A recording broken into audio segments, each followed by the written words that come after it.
জনাব ওয়াসিম ভাই, উনি মানবাধিকার সম্পাদক কেন্দ্রীয়। আজকে আমরা আপনাদের কাছে ডিফারেন্ট ভাবে, এটা মূলত যেহেতু ইফতার প্রোগ্রাম, আমরা কোনো বক্তব্য কারোই দিব না, শুধু সাংবাদিক ভাইরা আমাদের প্রান্তীয় নেতার সাথে আপনাদের মত বিনিময় এবং ইফতার খাওয়া এবং দোয়া, আমাদের দেশের জন্য দোয়া করা, দলের জন্য আমাদের, যাতে বাংলাদেশে গণতন্ত্র পুনরুদ্ধার হয়। পরিবারের সাথে যখন ইফতার করেন সেখানেও আপনারা কথা বললেই যে আমি একজন রাজনীতিবিদ, আপনারা একজন সাংবাদিক, সকল সময় যে রাজনীতি নিয়েই আমাদের কথা বলতে হবে তা তো না, এর বাইরেও তো কথা আছে, এর বাইরেও আমরা সমাজ আছে, এর বাইরেও আমরা চলি বসি এর বাইরেও আমরা আলাপ করতে পারি।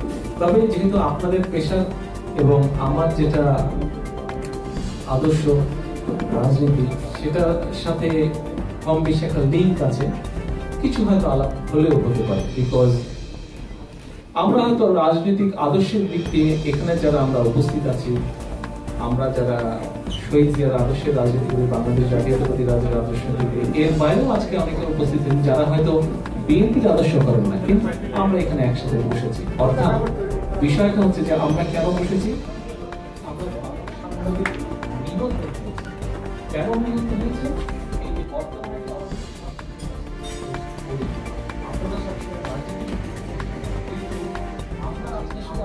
দেশের রাজনীতিবিদ বিরোধী রাজনৈতিক নেতাকর্মী তাদের সাথে ঘটছে না, আপনাদের সাথেও ঘটছে। কিন্তু আপনারা যারা এই মহান পেশার সাথে আছেন, আপনাদের এবং আমাদের পার্থক্য কি? আপনাদের আমাদের পার্থক্য হচ্ছে দেশের জন্য কিন্তু উভয় কাজ করছেন, আপনাদের স্ট্যান্ডিং থেকে কাজ করছেন। পত্রিকার সহযোগী সম্পাদক হিসেবে কাজ করছি। আজকে ইফতারের সময় প্রায় কাছাকাছি, আমি বেশি সময় নেব না। ছোট্ট একটি প্রশ্ন তারিক জিয়া আপনার কাছে, বাংলাদেশে একটু আগে চ্যানেল এস এর একজন ভাই বলছিলেন যে ৮ বছরের মাঝে এই প্রথম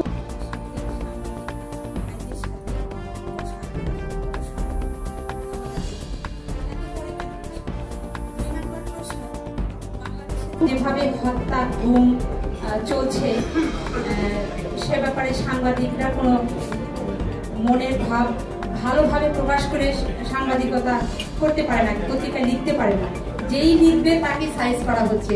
তো আপনি যদি দেশে থাকতেন কিংবা যখন থাকবেন, তাদের জন্য আপনি আপনার কাছে জানতে চাই, যখন দেশে ছিলাম তখন তো হেন কথা নাই আমার বিরুদ্ধে বলা হয়, কোনটা করবো, তো তখন কি এরকম হয়েছিল কিছু? আপনি যদি দুই একটা ঘটনা আমাকে বলতে পারেন। ওকে, থ্যাংক ইউ এভরিওয়ান। এখানে সাংবাদিক যারা রয়েছেন, সাংবাদিকরা আজকে বেশ প্রশ্ন করেছেন, খোলামেলাভাবে প্রশ্ন করেছেন। ৭১ টেলিভিশনের তানভীর সাহেব, আমি ভেবেছিলাম যে উনি দলীয় দৃষ্টিকোণ থেকে প্রশ্ন করতেন, দলীয় দৃষ্টিকোণ থেকে কোনো প্রশ্ন হয়নি এখানে। তো সাংবাদিক যারা রয়েছেন, মাসুদ সাহেব তারেক জিয়া সাহেবের কাছের লোকের জন্য বারবার তিনি ফ্লোর পাচ্ছেন, এবং হয়তো তিনি বিএনপির রাজনীতির সাথে হয়তো যুক্ত এবং ভবিষ্যতে হতে পারে। আপনি বোধহয় ভুল, একই কমিউনিটির লোকে আপনি জানেন না, মাসুদ সাহেবের সাথে আমার রাজনৈতিক আদর্শের টোটালি উল্টা। ঠিক আছে, তারেক জিয়া সাহেবকে ধন্যবাদ যে ৮ বছর পরেও তিনি আমাদের সাথে বসেছেন। তিনি বসেছেন, প্রধানমন্ত্রী আসলে বসেন না, না বসেই চলে যান। আপনি যেটা বলছেন যে আমরা প্রশ্ন করেছি কিনা,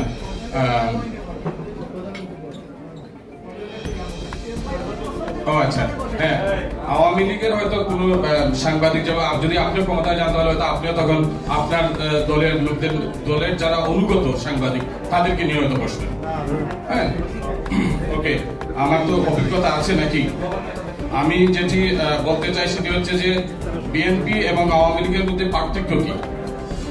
আওয়ামী লীগ ক্ষমতায় গেলে আমার দেশ বন্ধ করে, চ্যানেল 1 বন্ধ করে, বিএনপি ক্ষমতায় গেলে ২১ টিভি বন্ধ করে। আপনার কাছে এটাই প্রশ্ন ছিল, বিএনপি ২১ টিভি বন্ধ করেনি, আপনি করেছেন? তখন কি আওয়ামী লীগ ক্ষমতায় ছিল? কোর্ট করেছিল, আগেও করেছিল। এটাই তো আওয়ামী লীগ যদি এখন বলে যে আমরা এটা সুপ্রিম কোর্ট করছে, জি না, আওয়ামী লীগ যে সুপ্রিম কোর্টকে দিয়ে ইনফ্লুয়েন্স করে করছে সেটার এভিডেন্স আছে, কাজে বিএনপি যে সুপ্রিম কোর্টকে ইনফ্লুয়েন্স করে করেনি সেটার এভিডেন্স আছে। আমি জানি না, শফিক রহমান সাহেব তখন এই ২১ টিভি, যাই হোক, ২১ টিভি বন্ধ করার পিছনে আপনারা তখন তো সবকিছুর ঊর্ধ্বে উঠে, আপনারা কোর্টের ঊর্ধ্বে উঠে আপনারা বলতে পারতেন যে না, আমরা ২১ টিভি বন্ধ করবো না, ইটস এ মিডিয়া। আপনারা বলেন না বন্ধ করে দিই টেরিস্ট্রিয়াল বন্ধ না না আপনারা 21 টিভি 21 টিভি শুনেন আপনি তো একটা জিনিস জানেন আপনি একটা জিনিস জানেন আরে ভাই উপায় আপনারা মাঝে মিলে আমার শেষ করলেন আরে ভাই আপনি এত খেপেন কেন না আমি কি বিনা বলতেছি ভাই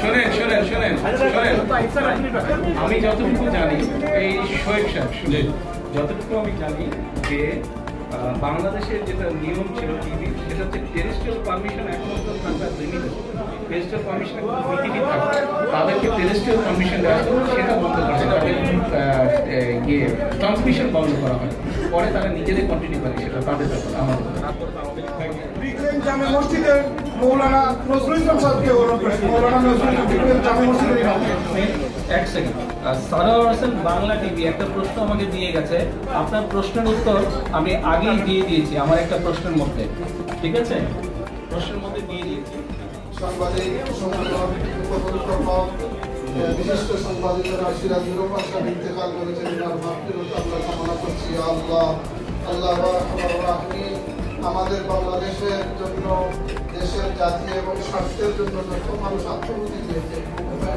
শিকার হয়েছে আল্লাহ সবাইকে মাফ করে দাও তাদের ফ্যামিলিকে শান্তিতে বলে দেবে আল্লাহ আল্লাহ আমাদের নামাজ মিজাজ ربنا آمنا بما أنزلت واتبعنا الرسول